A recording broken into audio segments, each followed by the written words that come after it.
अच्छा जी, आज एक गज़ल मैं आपको और सुनाता हूँ।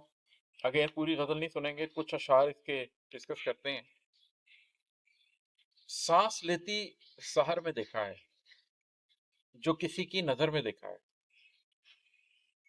अल्लाह ताला कुरान पाक में सहर के बारे में ना ये ज़िक्र करते हैं कि सुबह की कसम खाते हैं अल्लाह ताला कि जब वो सांस ले रही होती। अगर आप कभी सुबह काज़िब के वक़्त उठें और छत पे चले जाएँ या किसी खुली जगह पे चले जाएँ, तो आप लम्हा ब लम्हा देखते हैं कि कैसे वो सुबह काज़िब, सुबह सादिक में कन्वर्ट हो रही होती है। कैसे वो हल्की सी रोशनी बेहतर रोशनी की तरफ जा रही होती है। तो वो जो एक दिन के चढ़ने का मंजर होता है, वो जो सांस लेने का मंजर होता है सहर का, उसको देखकर यकीन करें, अगर कोई अहले दिल हो, अहले नजर हो, तो उसके लिए वो सुबह देख लेना ही काफी है कि वो अल्लाह पर ईमान ले आए। उस शहर के सांस लेने से आपको यकीन आ जाता है कि इसका कोई खालिक होगा, ये बगैर खालिक के नहीं हो सकती। सांस लेती शहर में देखा है, जो किसी की नजर में देखा है।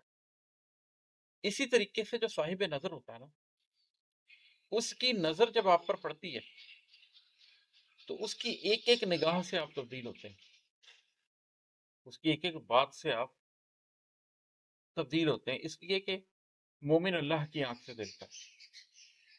तो सांस लेती शहर में देखा है, जो किसी की नजर में देखा है। एक वो सांस लेती हुई शहर, और एक किसी का कल्ब जारी हो गया और उसके दिल की धड़कन के साथ वो नजर भर के आपकी तरफ देख ले। इससे जो आपको हकीकत से आशनाई होती है, ठीक है, ये दो चीजें हैं जो आपको हकीकत से आशना कर देती हैं। एक परतौ किसी हकीकत का, एक परतौ किसी हकीकत का हमने शम्सो कमर में देखा है। इब्राहिम अलैहिस्सलाम ने सूरज को देखा, कहा कि ये मेरा खुदा है, फिर वो डूब गया। चांद को देखा, कहा क्या ये खुदा है, वो भी डूब गया। क्या मैं डूब जाने वालों को पसंद नहीं करता। फिर वो अल्लाह की तरफ मुतवज्जो हो गए, सिर्फ अल्लाह की तरफ यकसू हो गए। ये जो सूरज निकलता और डूबता है, ये जो चांद निकलता और डूबता है, ये असल में इशारे हैं। सूरज का निकलना, निस्फ नहार पे आना और शाम को डूब जाना। चांद का बिल्कुल बारीक होकर निकलना और फिर बड़े बढ़ते चले जाना और 14वीं के चांद तक चले जाना, और फिर वापस छोटे होते होते खत्म हो जाना। ये हकीकत के कुछ परतों हैं, ये हकीकत के कुछ अक्स हैं, हकीकत के कुछ साए हैं।